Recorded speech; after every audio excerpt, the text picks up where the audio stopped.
Hello everybody, here we are at Dayboro in the watercourse that the Moreton Bay Regional Council are planning to clean up over a 2-year period, but not this section. Their section that they're intending to clean up is only about 5 acres a little bit further upstream that feeds these infestations. So this particular video is pretty distressing and pretty upsetting because so many of the greenies, and we're not talking green party politics, we're talking greenies that cause these issues to be so severe because they tell lies to everybody else. They beat their chest and they say, oh geez, Moreton Bay Regional Council, Energex and South East Queensland Water spent a fortune planting all these gum tree plantations for koala habitat. Have a look at the absolute obscene mess that this crap is.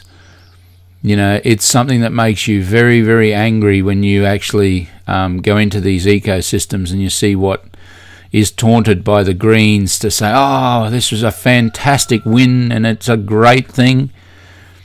There hasn't been any animals get to these trees in a very, very, very long time. Look at the infestations of lantana, of wild tobacco, spiky apple and castor oil plant within this watercourse. This is all a floodplain. This whole area is a floodplain. All the lantana swallowing up all the trees. But these plantations of the gum trees go for a very large area here, and all of it is exactly the same as what that takeoff showed. See how far it goes back? All planted, perfect plantations, and all completely consumed by the weeds. It's absolutely obscene. When I started, contacting Moreton Bay Regional Council back in 2017-18, I was written to saying there is zero operations in Lantana. It's low risk and we have no interest and no... That little piece across the road there is actually the pieces that they're actually butchering at the moment on a 2-year plan, which means they'll never actually finish what they started because the growth rate on the material over the area they're tending to and the methods they're using are so inept that they'll never actually do any good. But, you know, that's 23 times the cost of what it would cost for us to do the work. But, you know, that's councils. But anyway, you're back to this here. Look at the weeds infestations completely consuming these plantation trees. Starts to give you some idea of the obscenity within the council programs. Any lantana growing on your property is being released into the environment and is a breach of the Biosecurity Act according to Biosecurity Queensland, and a breach notice will be issued and the council will enforce the breach notice. There's no get out of jail clause for councils, yet councils allow this level of infestation over these specific areas and in watercourses. Now, when you actually understand what we're looking at here from the point of view of my 40 years of experience, you start to really, really get very, very angry about how badly lied to the public are and how willfully they're being deceived. Low risk on what planet? You have to ask the Premier, and the council's supposed to be your representative. They should have been, back in 2007, well, they should have been 20 years ago, going to the state government and demanding funding for these issues to be dealt with. These plantations planted and then left to this obscenity. You know, somebody needs to be accountable. You know, they have weeds sections of the council and they're completely inept to every section of these problems. They have meetings all over the place and they do not understand why this material should not be in a watercourse. Like that's like kindergarten. That honestly is like kindergarten, and yet they don't understand this. Biosecurity Queensland and Biosecurity on the federal level allow these people to write their own weeds-based programs and pretend that this is okay. The damage this is doing to our ecology further downstream has to be seen to be believed. And then we have people get onto social media that say, oh, well, no, the little birdies need to live somewhere. They live in this material. It's absolute crap.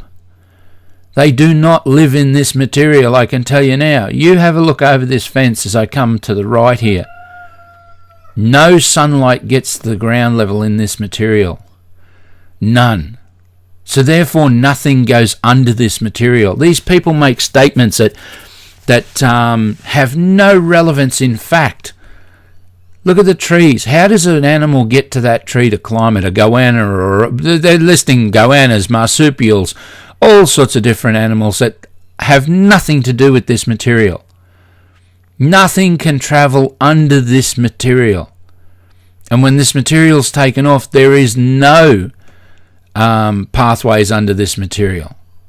Daylight didn't get to the ground. There's no photosynthesis of anything healthy under this material.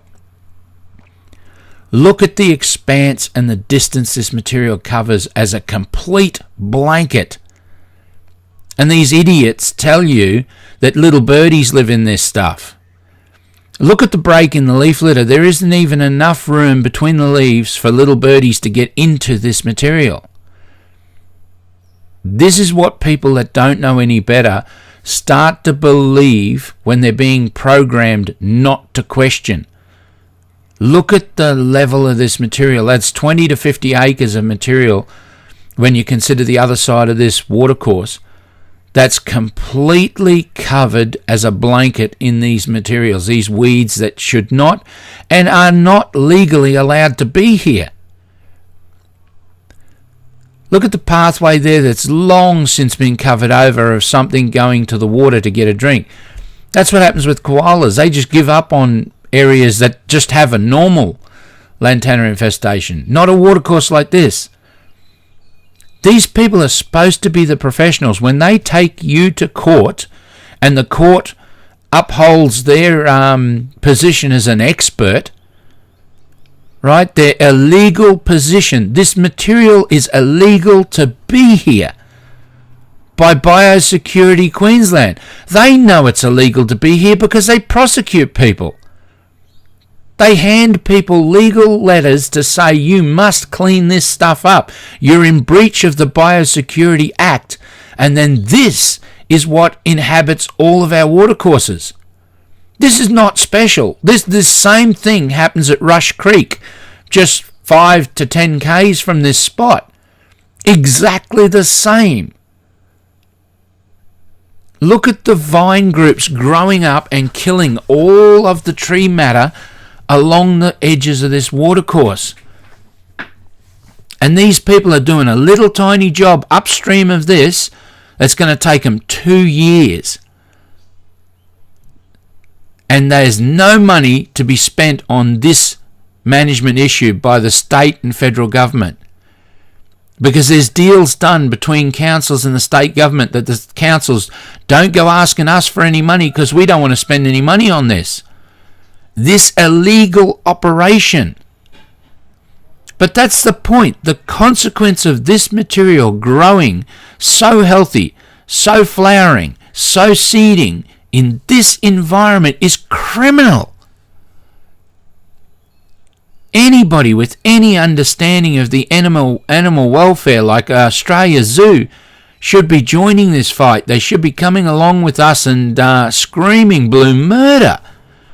Yeah, the government gave them $45,000 to clear Lantana off their lands in their special habitat because it's so detrimental to the koalas.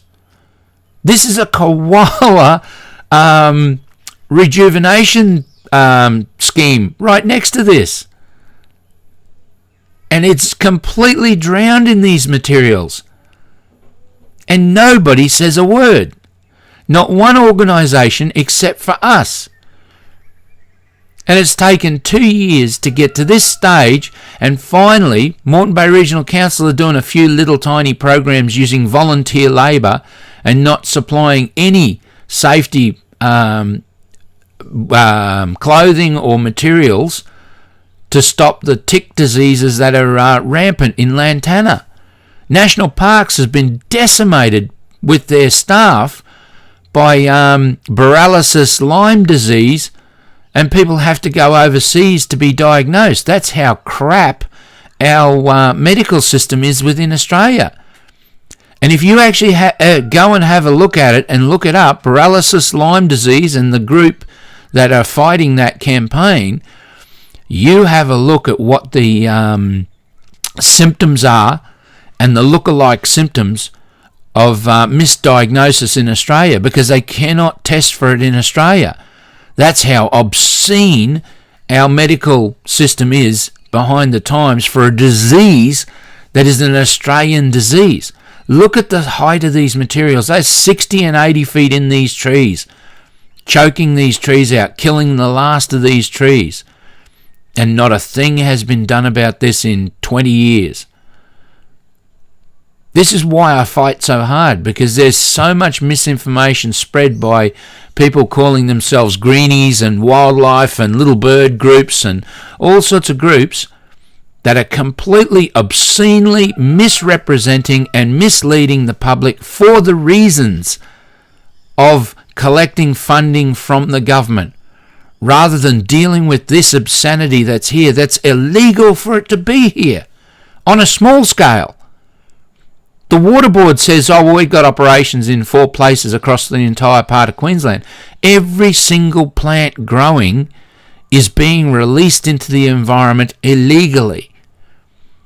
And until we start to address these issues, our wildlife is completely abandoning and moving out of all habitats where this material is showing up. They just give up. How could anything cross this material? I would love to get some of our best athletes, and I'm serious about this, stick them in some special suits to protect them, and I'd love to give them $50 each and say, let's see how far you can run through this material, or walk, I don't care, and keep walking straight down there as the camera looks there, and let's see how far you can go. Because I can tell you, you're not going to go very far before you're exhausted. This material's 30 foot deep. Between 20 and 30 foot deep this material is. So how far do you reckon you could go in this material? No daylight gets through that. No little birdies' nests are in that. Look at it. It's complete coverage. They could only access that outer leaf. There's no way inside of that impenetrable substance. I fly drones over this material every single day, and I'm still yet to hunt birds out of this material. It's an absolute lie. And where you can get to the edge of the material and you actually look at the material itself, the leaf litter on the ground proves that nothing has been under the material ever. 10 years that material's been there, the leaf litter, and nothing has walked through it. They have long since given up, and until we start to address that fact, we are going to lose enormous amounts more of our wildlife, that the government is going to end up with normal indigenous species being extinct. They're going to turn koalas, wallabies, kangaroos, all sorts of animals extinct in our habitats. These animals aren't showing up in other places. They're not showing up other areas. There is nothing in this material. We've got to stop the lies and the misrepresentation by the departments and by the people purposely trying to mislead people. It's too easy to go out here and film this endlessly. I could film for the rest of my life showing all these different habitats and never running out of subject matter to disprove their statements that there's some good comes of this material, because nothing good comes of this material. Any little birdie that lived anywhere lived somewhere before Lantana showed up, but they want to make out that that is of some value. But the spread rate and the growth rate of these materials is so enormous that we have to deal with getting rid of these materials from these habitats. Roadways, waterways, national parks, high country. Each part of that puzzle is something that must be understood and must be trained into our government system, because they have no clue about it. They are completely oblivious. Look at the castor oil plant and the spiky apple all through these areas the rest of the way to the watercourse. And then you go up north to Sunshine Coast and you see the Anzac tree flower and the insanity that is that plant. Even the vines growing up the castor oil plant. We cannot keep tolerating these materials being illegally released into our environment and the cost to the public and to our environment and our animals.